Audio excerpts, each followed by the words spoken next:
Recentemente lá no Instagram, se você ainda não me segue lá no Instagram, é só procurar por Lucas Napoli Psicanalista, tudo junto, me siga, porque lá de vez em quando eu respondo a perguntas na caixinha de perguntas, estou sempre postando textos, frases, vídeos, você não pode perder, então me siga lá no Instagram. Recentemente uma pessoa me perguntou o seguinte: Lucas, o psicanalista pode atender pessoas da família, pessoas que são próximas, sei lá, filhos, filhas, esposa, primo, etc. O psicanalista pode atender familiares próximos? E a minha resposta foi: do meu ponto de vista, não é uma decisão correta, tanto do ponto de vista ético quanto do ponto de vista técnico, atender familiares próximos. E eu expliquei que, do meu ponto de vista, não é uma decisão correta, porque para que a relação psicanalítica possa de fato acontecer, para que o tratamento psicanalítico possa ser efetivo, é preciso um distanciamento mínimo, um distanciamento suficientemente bom. Veja, eu não estou defendendo que o psicanalista não possa eventualmente ter algum tipo de interação com o paciente fora do consultório, sei lá, você encontra o seu paciente num supermercado, por exemplo. Eu não estou dizendo que você não possa cumprimentar o seu paciente, que se você o encontra, sei lá, numa fila para um banco, por exemplo, que vocês não possam trocar ali meia dúzia de palavras. Não se trata disso.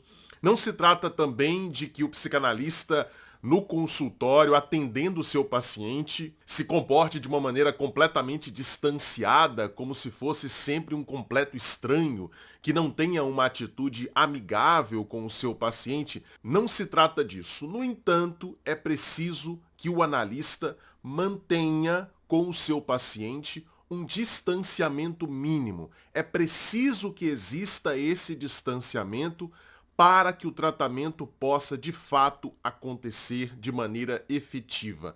E esse distanciamento não existe quando você vai atender um familiar muito próximo, com quem você tem uma convivência diária ou quase diária. O mesmo se passa quando você vai atender um amigo. Você não tem esse distanciamento mínimo necessário para que o tratamento psicanalítico aconteça.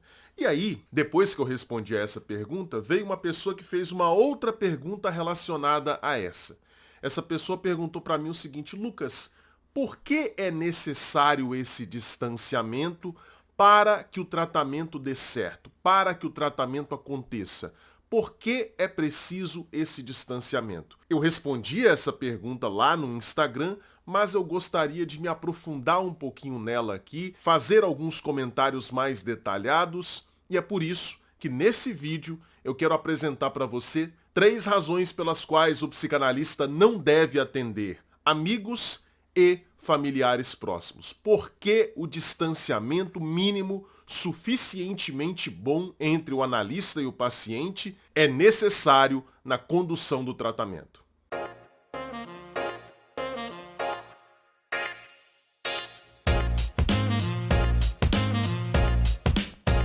Bom, se você não me conhece, o meu nome é Lucas Napoli, eu sou psicólogo, psicanalista e tenho doutorado em psicologia clínica. Seja muito bem-vindo ao canal Psicanálise em Humanês. Bom, vamos lá. Primeira razão pela qual o psicanalista não deve, do ponto de vista ético e técnico, atender familiares próximos, e quando eu falo familiares próximos, eu estou me referindo a filhos, filhas, marido, esposa, pai, mãe, primos com quem se tem uma convivência mais próxima. Por que o psicanalista não deve atender familiares próximos e amigos? Primeiro motivo: o distanciamento suficientemente bom que deve existir entre o analista e o paciente e que não existiria se o paciente fosse um amigo ou um familiar próximo. Esse distanciamento é necessário para que os fenômenos transferenciais, para que a transferência possa ser identificada de maneira clara. Nós estamos sempre transferindo para as nossas relações atuais com as pessoas, independentemente de quem sejam, pode ser o motorista do Uber que você pegou, pode ser o seu chefe, pode ser o seu colega de trabalho, pode ser o seu marido ou sua esposa, pode ser o amigo, pode ser para qualquer pessoa. Nós estamos sempre transferindo para as nossas relações atuais padrões de relacionamento que foram constituídos na infância. O nome que a psicanálise dá para esse fenômeno é transferência. Então você pode transferir, por exemplo, para o motorista de Uber, para o seu colega de trabalho, para o seu chefe, para o seu amigo, você pode transferir expectativas que você consolidou, que você ainda mantém em si e que estão relacionados ao seu pai, à sua mãe, expectativas que você tem desde criança em relação ao seu pai e à sua mãe, você pode transferir essas expectativas para as relações atuais com essas pessoas. Então a transferência sempre acontece em todas as nossas relações. No entanto, na relação com o analista, nós teremos a oportunidade de analisar essa transferência, analisar a transferência desses padrões de relacionamento, porque isso vai estar associado aos problemas emocionais que a gente enfrenta. Agora, como é que nós vamos conseguir identificar que determinadas expectativas, determinadas reações que o paciente está tendo em relação ao analista são de fato transferenciais? Como é que a gente vai conseguir identificar isso se o analista é uma pessoa muito próxima do paciente? Vai ficar muito difícil fazer essa identificação. Por quê? Porque nós sempre poderemos considerar a hipótese de que aquelas reações que o paciente está tendo em relação ao analista, aquelas expectativas que ele está desenvolvendo em relação ao analista, podem ser simplesmente reações ao comportamento do analista fora da sessão, já que ele e o paciente, nesse caso, mantêm uma relação próxima. Imagina, você está atendendo um amigo.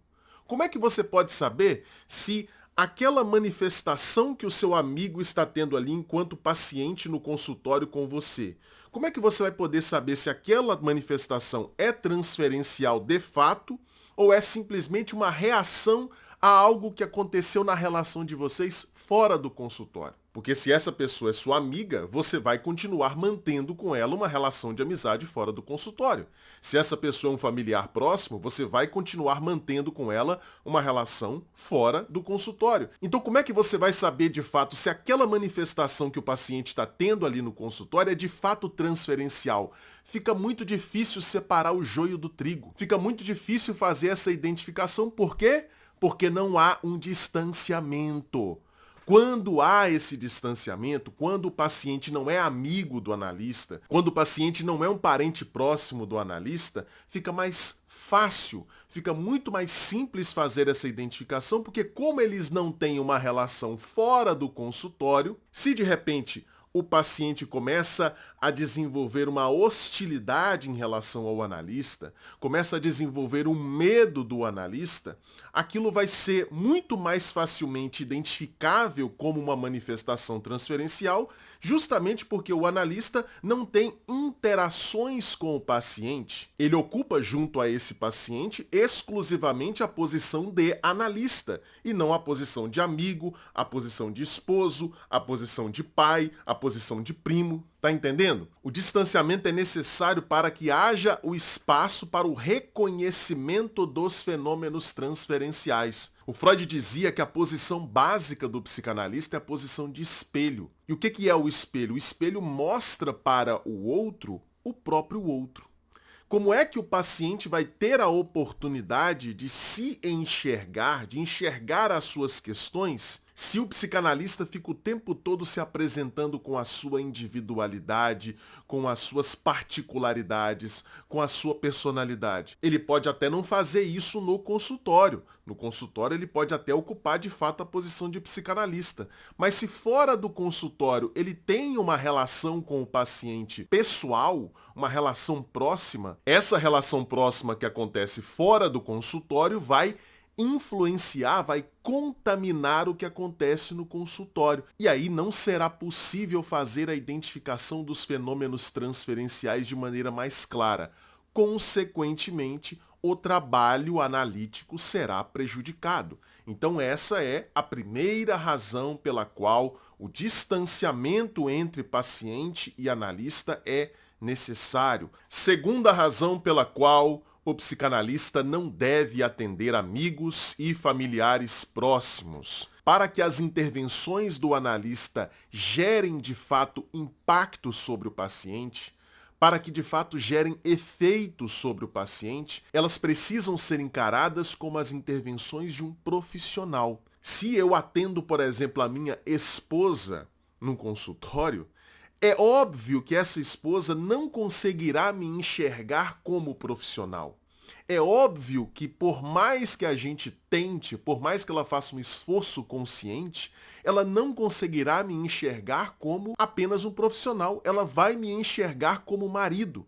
Então, quando eu fizer as intervenções que eu fizer no tratamento, essas intervenções chegarão para ela não como as intervenções de um profissional, com peso, a autoridade das intervenções de um profissional. Chegarão para ela como as intervenções do seu marido, com quem ela tem uma relação fora do consultório, que é cheia das suas características próprias. Então isso vai influenciar a maneira como o paciente recebe as intervenções do analista. E, obviamente, nós tendemos a dar menos peso para as falas de pessoas próximas, de familiares próximos, de amigos. Nós tendemos a dar muito menos peso para as palavras dessas pessoas do que para as palavras de um profissional de saúde mental. Aquilo que o analista fala para o paciente vai chegar com muito mais peso para ele, se houver esse distanciamento, do que aquilo que um amigo falaria para ele. Pode ser que o analista e o amigo falem exatamente a mesma coisa, mas quando é o analista falando, aquilo chega com muito mais peso porque se trata de um profissional. Agora, como é que o paciente vai enxergar o analista como um profissional, como uma autoridade técnica? Como é que o paciente vai enxergar o analista dessa forma se o sujeito tem com o analista fora do consultório uma relação pessoal? Se é amigo, se é filho, se é pai, se é marido, se é primo, não tem jeito. Vai ficar muito difícil para esse paciente enxergar o analista como um grande outro dentro do consultório e fora do consultório como um pequeno outro. A tendência vai ser que o paciente encare o analista sempre como um pequeno outro, já que é dessa maneira que a relação entre ele e o analista se estabelece fora do consultório. Terceira razão pela qual o analista não deve atender amigos e familiares próximos. Quando o analista não conserva esse distanciamento suficientemente bom, ele corre o sério risco de perder esse paciente. Sim, porque frequentemente, ao longo do tratamento psicanalítico, o analista precisará fazer com o paciente certas intervenções que irão confrontá-lo, que irão mostrar para ele contradições entre aquilo que ele faz e aquilo que ele fala, entre aquilo que ele diz que quer e aquilo que ele efetivamente procura.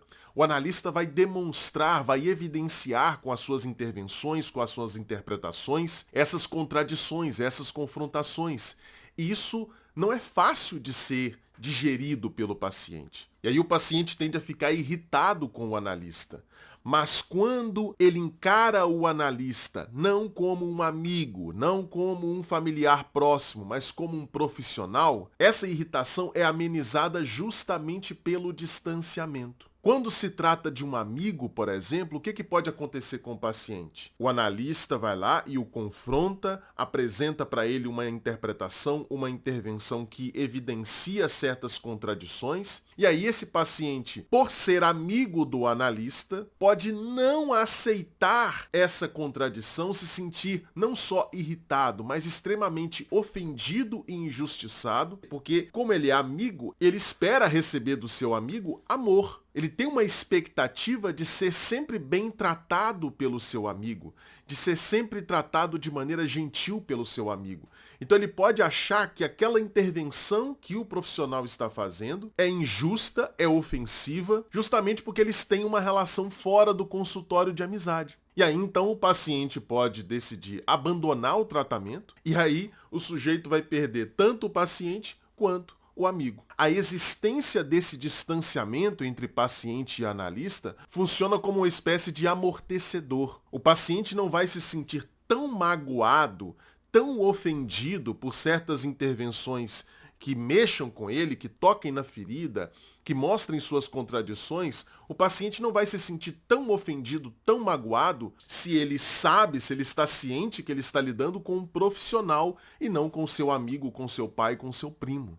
Então o analista que atende amigos ou familiares próximos corre o sério risco de perder tanto o paciente quanto o amigo ou essa relação com esse sujeito que pode ser o seu familiar. Bom, espero que você tenha entendido então por que o analista não deve atender amigos e familiares próximos. Eu sei que essa é uma tentação muito constante para algumas pessoas, começam a fazer os seus atendimentos, começam a praticar a psicanálise e aí aparecem amigos ou familiares pedindo para serem atendidos e é uma tentação para algumas pessoas entrarem nessa barca furada. Não faça isso. A recomendação que eu dou para você é não atenda amigos e familiares próximos. Se você gostou desse vídeo, saiba que isso daqui é só uma amostra do que você vai encontrar na Confraria Analítica.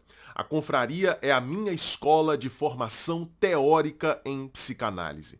Na Confraria Analítica você vai encontrar mais de 250 horas de conteúdo já disponível na nossa plataforma, mais de 250 horas de aulas e mais 2 aulas inéditas toda semana. Uma aula ao vivo que acontece toda segunda-feira, às 8 horas da noite, essa aula fica gravada na nossa plataforma, e uma aula gravada um pouco mais curta toda sexta-feira à tarde. Para você ter acesso a mais de 250 horas de aulas e 2 aulas novas toda semana, você vai precisar fazer uma assinatura no valor de R$ 49,99.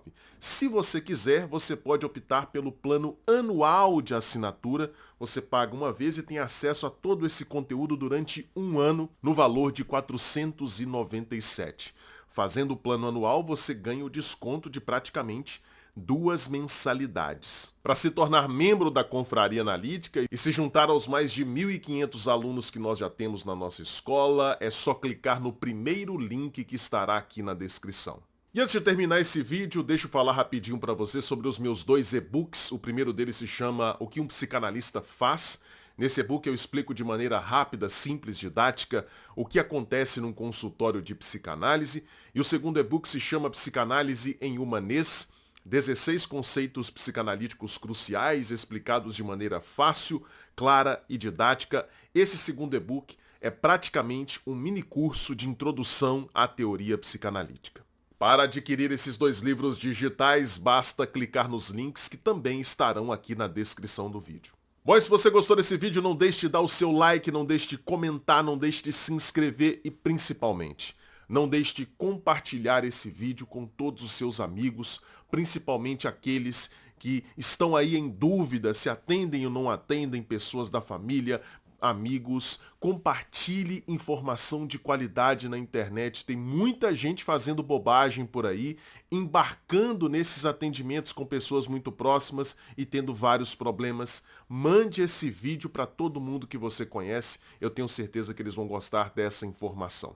E nós nos encontramos então no próximo vídeo. Um grande abraço para você e até mais.